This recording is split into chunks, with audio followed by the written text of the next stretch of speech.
আসসালামু আলাইকুম গাইস। তো আমরা চলে আসলাম নেত্রকোনার গানকন্যার কাছে। তার একটা ইচ্ছা, সে অনেক বড় শিল্পী হবে। তো সে গান গাইতে অনেক পছন্দ করে, ক্লাসিক্যাল গান, বিচ্ছেদ গান, মানে সব প্রকার গান তার অনেক পছন্দ এবং অনেক ভালো গাইতে পারে। তো তাকে একটু সবাই সাপোর্ট করবেন, তাহলে সে সামনে এগিয়ে যেতে মানে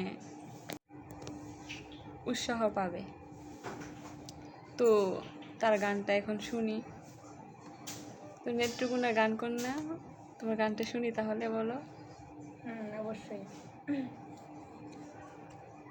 মন মাঝি কবর দাও আমার তোরি যেন বেড়ে না, আমার নৌকা যেন ডুবে না। মন মাঝি কবর দাও, মন মাঝি কবর দাও আমার তোরি যেন